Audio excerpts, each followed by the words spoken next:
नमस्कार, मी विशाल पाटील। 30 जुलै म्हणजे जागतिक मानवी तस्करी दिन। हा केवळ एक दिवस नव्हे तर जगाच्या काळजाला सल देणारा जीव घेणा हंबरडा आहे। प्रत्येक क्षणी जगाच्या कोपऱ्यात कुणीतरी आपल्या मुळांपासून तोडलं जातंय। त्यांची स्वप्न, युवती, मुलं, अगदी कुटुंबही अज्ञात आणि अमानवी दरीमध्ये फेकून दिली जातात। शस्त्रास्त्र आणि अंमली पदार्थांच्या धसकट्या बाजारासोबतच मानवी तस्करी हा जगातील तिसरा सर्वात मोठा अवैध व्यापार ठरतो। एकट्या भारतामध्ये नव्हे तर ज्या देशामध्ये माणुसकीचे तुकडे विकले जातात तिथे हा गुन्हा हादरवत राहतो। शहरांपासून अगदी ग्रामीण भाग असो की छोटी छोटी गावं, देशाच्या सीमारेषेपर्यंत अशा प्रकारचे गुन्हे घडतच असतात। असं म्हटलं तरी ते वावगं ठरणार नाही। शिक्षण, नोकरी, सुखाचा आमिष, तसंच अगदी विवाहाचं खोटं स्वप्न दाखवलं जातं। अशामध्ये हजारो मुलांची, महिलांची आणि पुरुषांची ओळख, स्वातंत्र्य आणि आयुष्य एका क्षणात हिरावलं जातं। याच तस्करीच्या काळोख्या पार्श्वभूमीवर महाराष्ट्र राज्य महिला आयोगाच्या अध्यक्षा रुपाली चाकणकर यांच्या बोलण्यामध्ये एक अस्वस्थ करणारी खंत आणि जबाबदारी दिसून आली। या गुन्ह्याची खरी व्याप्ती, भीषणता अजूनही समाजाच्या सजगतेच्या कक्षेमध्ये आलेली नाहीये। मानवी तस्करीच्या माध्यमातून मिसिंग केसेसची संख्या मोठ्या प्रमाणात आहे आणि ज्याप्रमाणे रुपाली चाकणकरांनी महिलांबाबतची स्थिती सांगितली आहे त्यामुळे आजही महिला सुरक्षित नसल्याचं जाणवतं।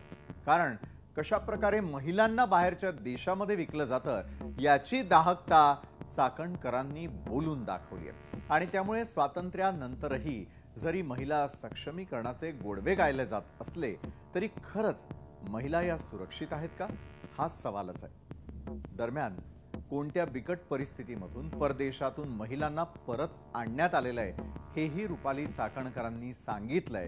त्यामुळे अशा घटनाच घडू नयेत म्हणून सतर्कता बाळगणं खूप गरजेचं आहे। तर दुसरीकडे अधिवेशन सुरू असताना कृषी मंत्री माणिकराव कोकाटेंचा सभागृहामध्ये ऑनलाईन गेम खेळतानाचा व्हिडिओ समोर आलेला आहे। त्यावरून विरोधकांनी त्यांना चांगलंच धारेवरती धरलं होतं। तसंच कोकाटेंनीही सर्व आरोप फेटाळून लावलेले होते।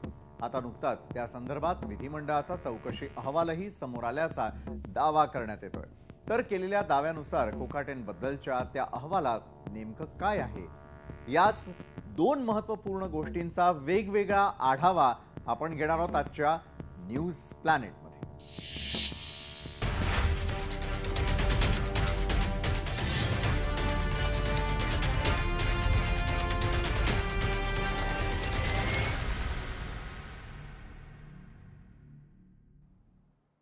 जागतिक मानवी तस्करी विरोधी दिनानिमित्त महाराष्ट्र राज्य महिला आयोगानं संवेदनशीलता ते संकल्प, शोषणाविरोधात लढा या राष्ट्रीय परिसंवादाचं आयोजन केलेलं होतं। यात महिला आयोगाच्या अध्यक्षा रुपाली चाकणकरांनी परदेशामध्ये कशा प्रकारे महिलांची विक्री केली जाते याचं भीषण वास्तव जनतेसमोर, नागरिकांसमोर मांडण्याचा प्रयत्न केलाय।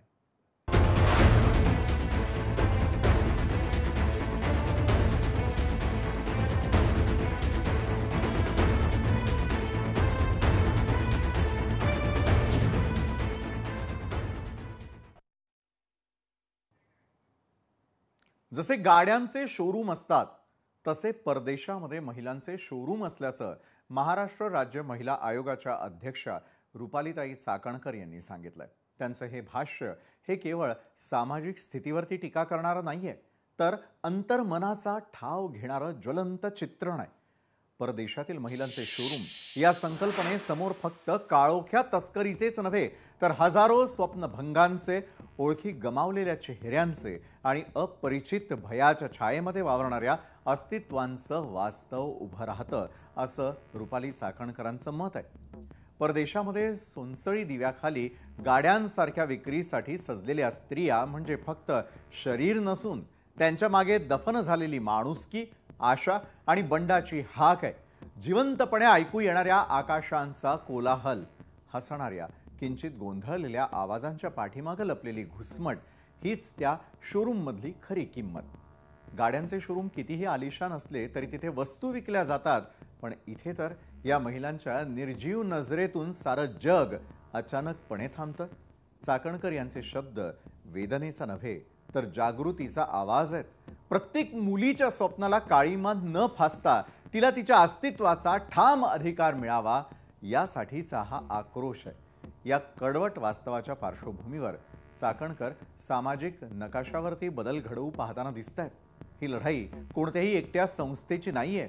आपण सर्व जिव्हाळ्यानं, दयाळूपणानं आणि निर्भयपणे उभे ठाकलेलो आहोत तरच महिलांचं शोरूम नावाच्या या घृणास्पद संकल्पनांना कायमचं मोडीत काढता येईल, असं चाकणकरांचं ठाम म्हणणं आहे. दरम्यान परदेशातून महिलांना परत आणण्यामध्ये आपण यशस्वी झाल्याचंही रुपाली चाकणकरांनी सांगितलंय.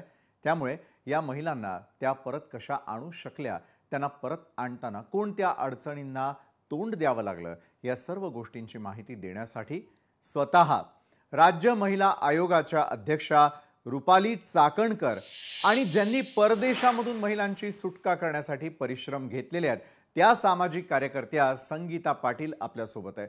दोन्ही मान्यवरांचं मी आत्ता यावेळेला स्वागत करतो. रुपालीताई, आपल्यापासून खरं तर सुरुवात करेल.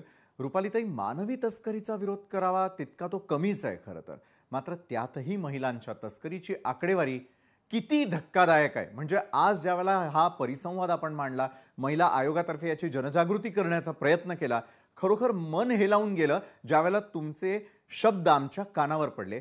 आत्ता महाराष्ट्र पाहतोय. धक्कादायक आकडेवारीविषयी मला आपल्याशी बोलावंसं वाटतं. नक्की.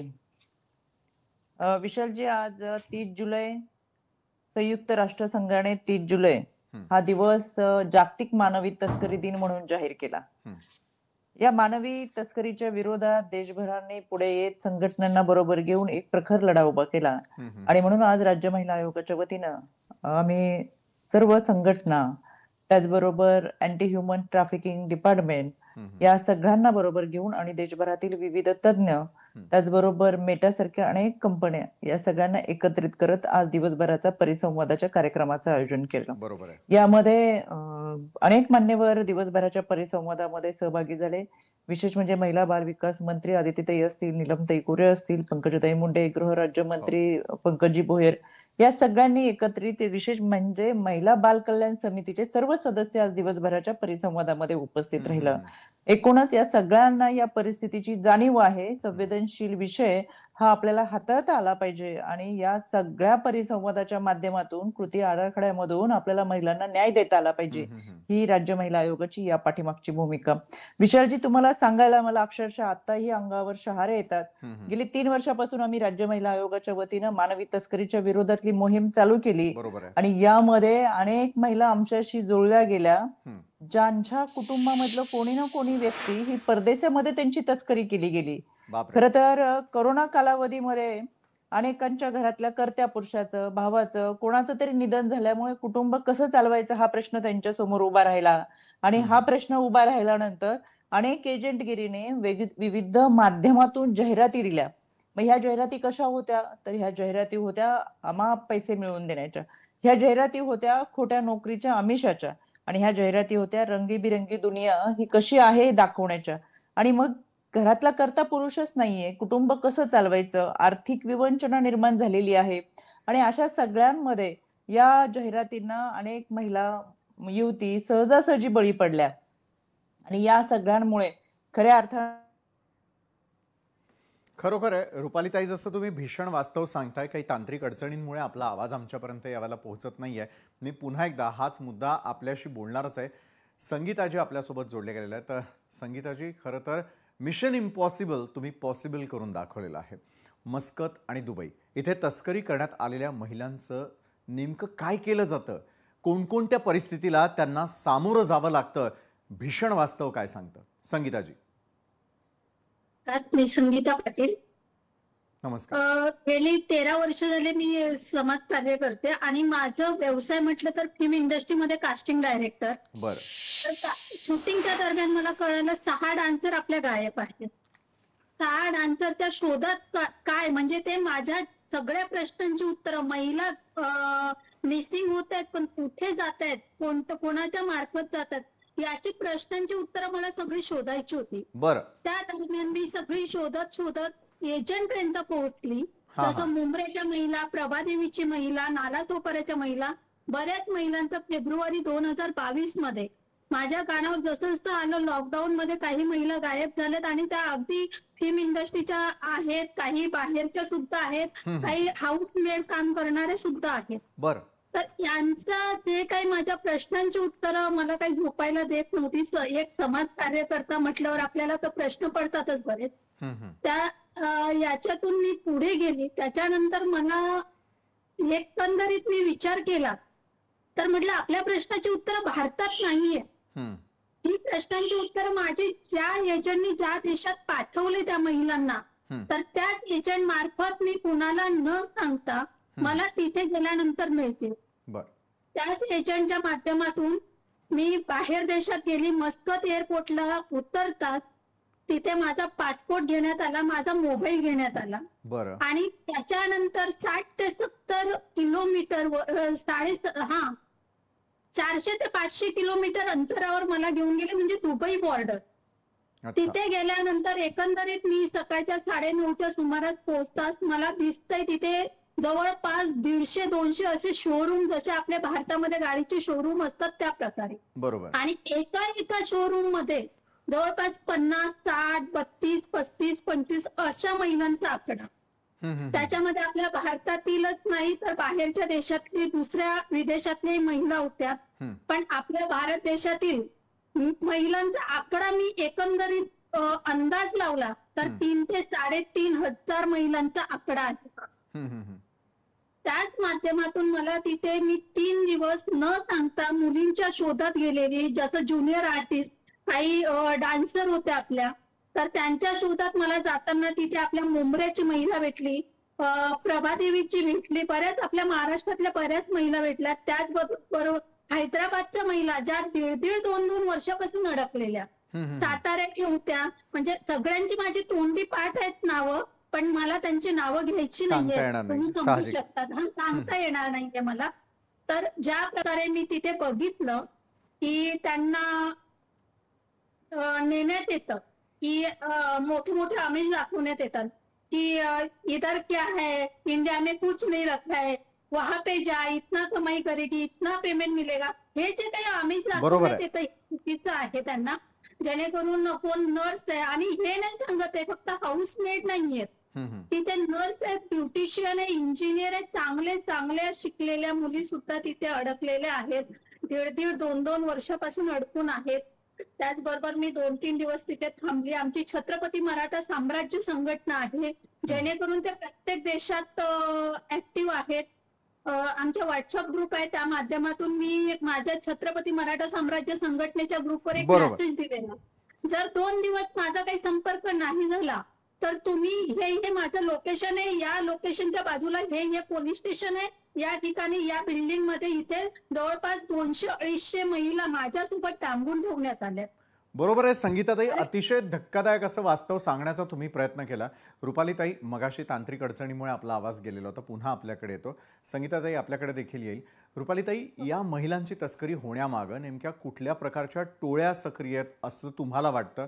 बरं, या महिलांना कितीही पुन्हा मायदेशी भारतात परतण्याची इच्छा असली तरी त्यात त्यांना येणाऱ्या नेमक्या अडचणी कुठल्या भासत असतील असं आपल्याला वाटतं? कारण आज राज्य महिला आयोगानं खूप महत्त्वाचं आणि मोठं पाऊल उचललेलं आहे, आणि मानवी तस्करी मुळामध्ये होऊच नये, त्यातल्या त्यात जर अल्पवयीन मुलींची, महिलांची होत असेल तर भारतासाठी देखील हा मोठा अलार्म आहे असं आपण समजूयात. रुपालीताई. नक्की. विशालजी, या सगळ्या घटनेच्या पार्श्वभूमीवर पाहिलं तर मगाशी सांगताना माझा टेक्निकली प्रॉब्लेम होता, पण याच्यामध्ये जेव्हा हे एजंट असे आमिष दाखवतात, जाहिरातींमधून अनेक पद्धतीचे आमिष दाखवत असताना अनेक महिला, अनेक युवती या नंबरवर संपर्क करतात, तेव्हा हे एजंट लोक आहेत तर त्यांना ते एकत्रित बोलवून आपल्याला त्यांचे पासपोर्ट काढून देण्यापासूनची व्यवस्था करतात, आणि सगळे डॉक्युमेंट गोळा केल्यानंतर त्यांच्या घरच्यांना विश्वासात घेऊन की हो आम्ही परदेशामध्ये चांगल्या पद्धतीची नोकरी मिळवून देऊ. बऱ्याच वेळा नोकरीच्या निमित्तानं असेल, प्रेमाचं आमिष दाखवून असेल आणि अशा पद्धतीने घरच्यांनाही वाटतं की चांगली नोकरी मिळत असेल, अमाप प्रमाणात पैसा मिळेल आणि चांगल्या पद्धतीचं आयुष्य जगता येईल. त्याच्यामुळे हे सगळे एकत्रित करून अशा महिला आणि युवतींना ह्या आखाती देशामध्ये घेऊन जातात. त्याच्यामध्ये मस्कत, ओमान आणि दुबईमध्ये असलेली संख्या ही मोठ्या प्रमाणातली आहे आणि यामध्ये ज्यावेळेस या मुली त्यांना परदेशात घेऊन जातात, तेव्हा एअरपोर्टवरतीच ह्यांचे डॉक्युमेंट काढून घेतले जातात. त्यांचे मोबाईल काढून घेतले जातात आणि त्यावेळेस हे हातबल होतात. ह्या मुलींच्या किंवा महिलांच्या लक्षात येतं की आता आपल्याकडून सगळी यंत्रणा काढून घेतली, आपण फसवलं गेलेलो आहोत. पण तोपर्यंत परतीचे दोर तुटलेले असतात, कारण की आता परत कसं यायचं, कुठे संपर्क साधायचा हा प्रश्न होता. आता संगीताताईंनी जसं सांगितलं तसे अनेक सामाजिक संस्था आमच्या संपर्कात आल्यानंतर आम्ही ही मोहीम राबवली आणि एक्सटर्नल अफेअर मिनिस्टर आणि इंडिया एम्बसी यांच्या माध्यमातून त्या ठिकाणी असलेल्या महिलांचे, मिसिंग असलेली महिलांची यादी, त्यांचे लोकेशन असं आम्ही पाठवायला सुरुवात केलं. आणि खऱ्या अर्थानं आमची ही युद्ध पातळीवरची लढाई होती. फार मोठं आव्हान आमच्या समोर होतं, कारण की बऱ्याच वेळा त्यांच्याकडे असलेले दिवसाची वेळ म्हणजे आपल्याकडची रात्रीची वेळ असायची किंवा पहाटेच्या वेळेमध्ये ह्या सगळ्यांचे मेसेज किंवा कॉल यायचे किंवा त्यांचे लोकेशन आपल्याला सांगितले जायचे.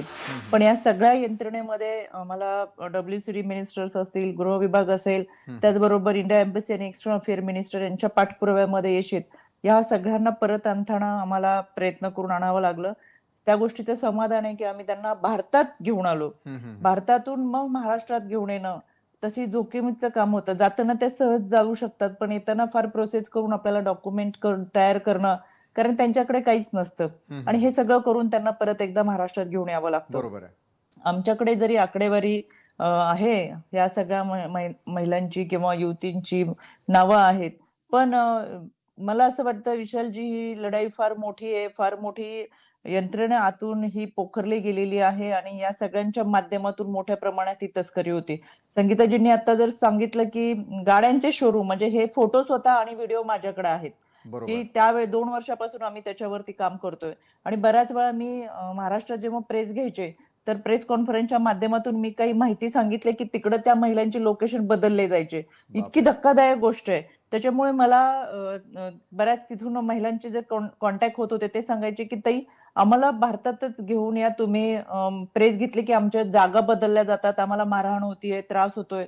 आणि त्याच्यानंतर मग प्रेस घेणं सुद्धा बंद केलं. म्हणजे कुठेतरी आपल्याकडचेच लोक किंवा यंत्रणा ही माहिती पुरवतीये का, हा पण मोठा प्रश्न आहे. बरोबर आहे. याचा तपास होणं गरजेचं आहे रुपालीताई, मला असं वाटतं. नक्की नक्की नक्की. आणि ज्या महिलांबरोबर हे सगळं घडतं त्यांनी काय करायला हवं या अनुषंगाने मी तुमच्याकडे येणार आहे. तत्पूर्वी संगीताजी, ज्या वेळेला तुम्ही परदेशामध्ये होता, काय नेमकं या महिलांकडून करवलं जातं? कुठल्या छळाला, शारीरिक असेल, मानसिक असेल, त्याला सामोरं जावं लागतं? अगदी थोडक्यात मला आपल्याकडून माहिती हवी आहे की तिथे काय घडत असतं. जेणेकरून त्यांच्याकडून काम करून घेण्यात येतं. घरातली सर्व टोटली कामं करून घेण्यात येतात. त्यांना ज्या रूम मध्ये ठेवतात त्या खोलीला आतून कळी कोंडा अजिबात नसतो. म्हणजे रात्री अपरात्री कोणीही व्यक्ती त्या रूम मध्ये जातो आणि त्यांचं जे काही शोषण होतं, अशा प्रकारे महिला कंटाळलेल्या असतात. आणि हे सगळं एकंदरीत मला दिसून आलं त्यावेळेला मी भारतात धाव घेतली आणि धाव घेतल्यानंतर पहिलं माझं होतं रुपाली चाकणकर ताईंकडे मी गेले आणि त्यांना हा सगळा प्रकार सांगून तेव्हापासून आम्ही ह्या कामाला लागलो. जसं माधवजी भांडारी साहेब आणि रुपाली चाकणकर ताई यांनी मला खूप मदत केली आहे. वेळोवेळी त्यांनी, रुपाली ताईंनी माझा फोन घेतला, वेळोवेळी मला सहकार्य केलं आणि महाराष्ट्र महिला आयोगाच्या आणि माधवजी भांडारी साहेबांच्या यांच्या सहकार्याने आज आपण फक्त 24 महिला नाही तर बऱ्याचशा 70 ते 80 महिलांना आपण भारतात परत आणलेलं आहे माझ्या तरी संपर्कातून. बरोबर आहे. महाराष्ट्रातल्या फक्त 24 महिला, पण हे फक्त महाराष्ट्र महिला आयोग यांनी वेळोवेळी मला सहकार्य केलं म्हणून मी हे पाठपुरावा करत गेले आणि महिलांना संपर्क करत गेले. बरोबर आहे संगीताजी, जसं तुम्ही म्हणालात की तिथल्या महिलांबरोबर नेमकं काय घडतं हे सांगण्याचा तुम्ही प्रयत्न केला. 70 ते 80 महिला आल्या असतील आणखीही बऱ्याच महिला असतील ज्यांना या मदतीची आवश्यकता आहे. मला वाटतं त्यांनी राज्य महिला आयोगाशी संपर्क करावा, त्यांच्याशी संपर्क करून स्वतःची सुटका करून घेण्यासाठी प्रयत्न करावे. रुपालीताई, जाता जाता एक महत्त्वाचा प्रश्न आहे की एखाद्या महिलेसोबत अशी घटना घडत असेल, तिला परदेशामध्ये वेगळ्या प्रसंगाला सामोरं जावं लागत असेल, तर अशा वेळी त्यांनी नेमकं पहिलं पाऊल काय उचलायला हवं?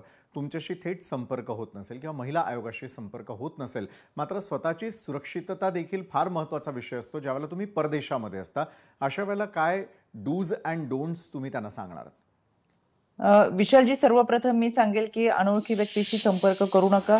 अनेक वेळा नव्या पिढीचं नेतृत्व करत असताना ही तरुणाई आहे, सहज कोणत्याही गोष्टींना भुलते.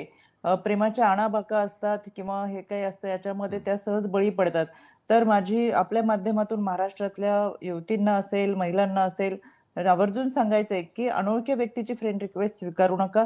आपली कोणतीही माहिती अनोळखी व्यक्तींना देऊ नका.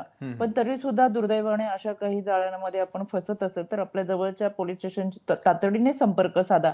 यामध्ये प्रत्येक पोलीस स्टेशनला हा मिसिंग सेल असतोच. कोणतीही केस मिसिंग सेलमध्ये 4 महिन्यामध्ये डिटेक्ट झाली नाही तर ती ह्युमन ट्रॅफिकिंग कडे जाते. आणि या राज्यभरामध्ये ह्युमन ट्रॅफिकिंग डिपार्टमेंट अतिशय उत्तमरित्या काम करत असतो. त्याच्यामुळे या सगळ्या माध्यमातून आपण या सगळ्या यंत्रणेबरोबर संपर्क साधावा. राज्य महिला आयोगाला जरी मेल केला, मला तुम्हाला जे सांगायचंय की संगीताताईंचं असेल किंवा इतर सगळ्या महिलांची आम्हाला मेलद्वारेच माहिती मिळाली खरी तर. कारण की परदेशामधून संपर्क करणं सोपं नसतं आणि बऱ्याच वेळा ज्या महिलांची त्या ठिकाणी म्हणजे फसवणूक केली जाते त्यांच्याकडून मोबाईल वगैरे काढून घेतलेले असतात. पण तरी सुद्धा या यंत्रणेमध्ये जिथं कुठे संपर्क करता येईल तर तिथून आपल्या जे फोन नंबर आयोगाचे आहेत किंवा संबंधित नातेवाईकांचे असतील, कोणाची असतील, त्यांच्याशी तातडीने संपर्क साधावा. त्याचबरोबर राज्य महिला आयोगाला जरी मेल केला किंवा ही सगळी माहिती कुठून ना कुठून या महिलांपर्यंत पोहोचत असेल तर त्यांनी संपर्क केलेले आहेत. तर आपल्या माध्यमातून मी महाराष्ट्रातल्या महिला भगिनींना जरूर आवाहन करेल की आम्ही तुमच्या सुरक्षतेसाठी कटिबद्ध आहोत. अजूनही आपल्या जवळचे कोणी नातेवाईक मिसिंग असेल, यामध्ये केवळ महिलाच नाही तर पुरुष सुद्धा अनेक वेळा या ह्युमन ट्रॅफिकिंगला बळी पडलेले आहेत. त्याच्यामुळे जवळचे नातेवाईक कोणी मिसिंग असेल, त्यांचा तपास लागत नसेल तर जरूर आमच्याशी संपर्क साधा. आम्ही तुमच्या सुरक्षितेसाठी कटिबद्ध आहोत. रुपालीताई, लोकशाही मराठी एक माध्यम म्हणून एक मोठी जबाबदारी घेत आहे आणि काही आकडेवारी आपल्याला सांगावीशी वाटते की साधारणतः दुबई सारख्या ठिकाणी 3000 पेक्षा जास्त जण अडकल्याची माहिती आमच्यापर्यंत देखील पोहोचतीये. त्यापैकी 70 ते 80 जणांना सोडवण्यामध्ये यश आलेलं आहे हे स्पष्टपणे दिसतंय. मात्र ज्या वेळेला दुबई सरकार इतर जे आपले नागरिक अडकलेले आहेत त्यांच्या सुटकेसाठी काही प्रयत्न करणार आहे का? आणि जसं आता महायुतीचं तुमचं सरकार आहे, त्या सरकारच्या माध्यमातून दुबई आणि त्या ठिकाणी असलेले जे पॉलिटिकल लीडर्स असतील किंवा त्या ठिकाणी ज्या प्रकारची सत्ता आहे त्यांच्याशी आपण बोलून इतरांच्या सुटकेसाठी प्रयत्न कराल का? आम्ही आपल्यासोबत आहोत. रुपालीताई. नक्की नक्की. मी लोकशाहीला मनापासून धन्यवाद देईल. विशालजी, आपण आणि लोकशाहीने खऱ्या अर्थानं फार महत्वाचा हा संवेदनशील विषय घेऊन यामध्ये खऱ्या अर्थानं सर्वांना सहभागी करून घेत असताना एक जनजागृतीची मोहीम आपल्या माध्यमातून राबवण्याचा प्रयत्न केलाय. मी आपल्याला मनापासून धन्यवाद देईल. आमच्या राज्याचे मुख्यमंत्री तथा गृहमंत्री हे अतिशय सक्षमरित्या ह्या सगळ्या यंत्रणेकडे पाहतात आणि निश्चितपणाने ते पुढाकार घेऊन यामध्ये जिथं कुठे ह्या ह्युमन ट्रॅफिकिंगच्या तक्रारी येतील त्याच्यामध्ये त्यांनी पुढाकार तर घेतलेलाच आहे, पण संबंधित यंत्रणेला देखील त्यांनी सूचना केलेल्या आहेत. त्याच्यामुळे आपल्याकडे सुद्धा जर काही तक्रारी आल्या तर जरूर आमच्यापर्यंत पोहोचवा. आम्ही त्यासाठी निश्चितपणाने प्रयत्न करू. धन्यवाद रुपालीताई चाकणकर. धन्यवाद संगीताजी, आपण आमच्या सोबत जोडला गेलात. आणि ज्या प्रकारे महाराष्ट्रातला हा सगळ्यात मोठा प्रश्न होता की महाराष्ट्रच काय देशभरामधून जर अनेक जण या तस्करीला बळी पडलेले असतील त्यांना पुन्हा आणण्यासाठी काय प्रयत्न करणं गरजेचं आहे हे दाखवून देण्याचा हा आमचा छोटासा आणि महत्त्वपूर्ण प्रयत्न होता.